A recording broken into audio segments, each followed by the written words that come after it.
Tes enfants-là sont chez ta maman et chaque fois tu demandes d'acheter cadeaux de Noël pour leur donner quelqu'un. C'est pas ils achètent les cadeaux de Noël mais pour lui dire que ce sont tes enfants, là tu oublies ça. Une gens qui veut se marier de connaître les femmes qu'ils veulent marier, d'avoir un temps de préparation. Les temps de préparation sont importants et une bonne préparation est un mariage réussi. Si tu avais découvert tout ça avant, si tu l'aimais malgré tout aujourd'hui, tu n'aurais pas de problème. Et là pour dire qu'on voulait bien faire les choses, on voulait pas durer tout ça. Le temps des fiançailles est important pour préparer le mariage parce que le temps des fiançailles c'est la préparation du mariage au fur et à mesure.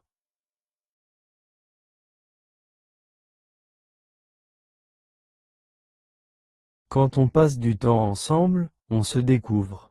Les fiançailles sont pas le mariage, c'est-à-dire qu'on peut rompre les fiançailles, c'est le mariage qu'on casse pas. Bon maintenant si tu veux pas la perdre là, si tu découvres des choses après il faut les accepter toutes puisque le temps de préparation, là dans tout ce qu'on fait, on se prépare et quand on est bien armé, on pense qu'on peut foncer, on fonce.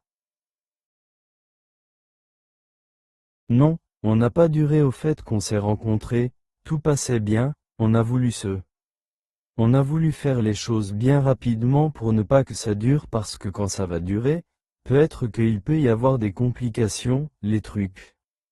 Donc on a fait ça un truc rapidement.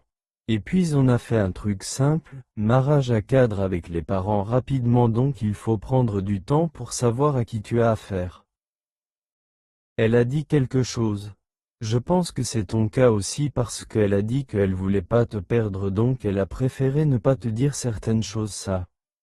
Donc toi aussi j'ai dit que tu voulais faire rapidement pour éviter certains problèmes, mais en fait pour ne pas que quelqu'un d'autre vienne la prendre justement, c'est ça qui était ton souci.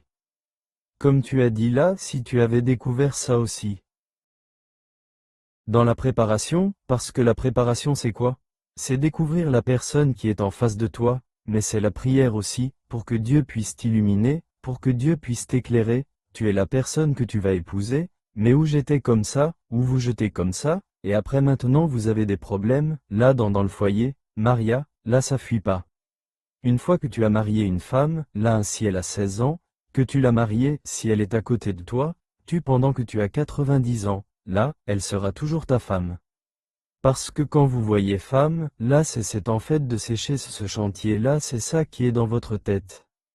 Donc vous êtes pressé, pressé, pressé pour faire les choses. Il faut arrêter d'être pressé pour ne pas être surpris comme tu l'es aujourd'hui. Mais ce que tu fais là ça signifie peut-être que tu l'aimes pas assez. C'est pour ça que tu veux pas faire des enfants avec lui. Parce qu'une femme qui est même homme là, elle est même pressée d'avoir une grossesse de cet homme-là, c'est que toi-même tu sais garçon actuellement. Si tu es capable d'oublier que tu as eu des enfants, fais que tu peux oublier que tu as un mari pour aller chercher Marie encore. Mais tu connais même pas qui la personne avec qui tu veux te marier. Et puis tu es traumatisé par sa beauté et tu t'en vas t'aventurer et voilà ce que tu récoltes. Voilà les enfants avec ton mari. Quand les femmes a faux enfants, là nous qui sommes mariés, qui avons des enfants avec notre épouse, là est-ce les enfants font que nous on aime davantage notre femme? Et s'il me quitte comme le père de mes enfants et s'il décide de me quitter, il ne m'avait pas marié mais lui t'a marié? Non mais le divorce existe. Une mauvaise femme. Moi je sais pas si tu es chrétien, mais tu es une mauvaise femme.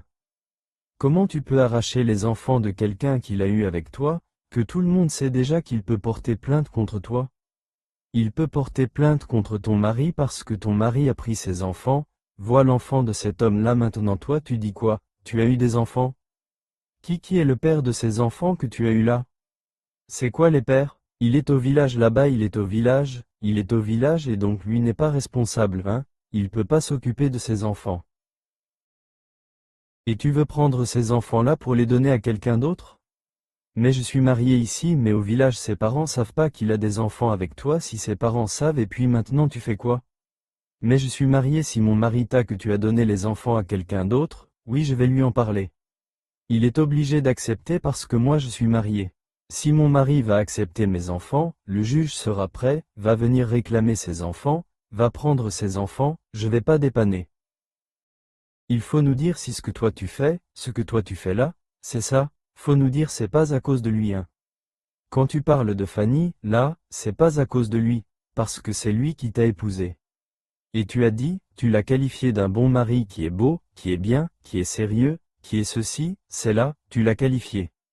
D'où vient le fait que tu puisses penser que dans l'avenir, si toi tu fais des enfants, il va pas te prendre au sérieux, il va aller chercher d'autres femmes et fraîches comment? L'homme s'il veut te tromper, là va te tromper, tu n'as qu'à te Miss Monde. Si l'homme veut te tromper, va te tromper. Toi tu penses que les filles qu'on a élues Miss Monde là les marient, les gars ne les trompent pas. C'est dans ce plan-là que tu es. Sinon une femme qui s'est mariée elle s'est stabilisée donc elle peut tout faire dans le foyer. Si tu es soucieuse de ne pas être fanée, prends soin de ton corps. Prends soin de bien t'habiller correctement. Cherche à savoir ce que ton mari aime pour que tu puisses mettre à ça si tu as si peur que ça.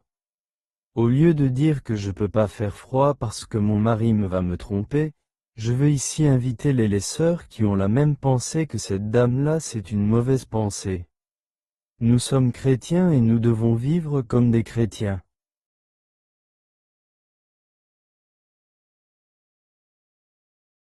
Dieu nous a bénis. Il y a des femmes qui n'ont pas d'enfants, qui font tout pour avoir enfant, elles peuvent pas avoir, elles s'en vont chez marabout, chez féticheur, elles s'en vont à l'hôpital, elles font tout, elles boivent toutes sortes de produits et puis elles n'ont pas enfants.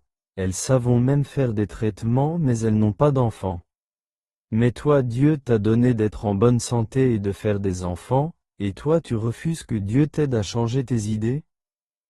Et que toutes les femmes qui ont ces idées, que Dieu les aide à changer leurs idées.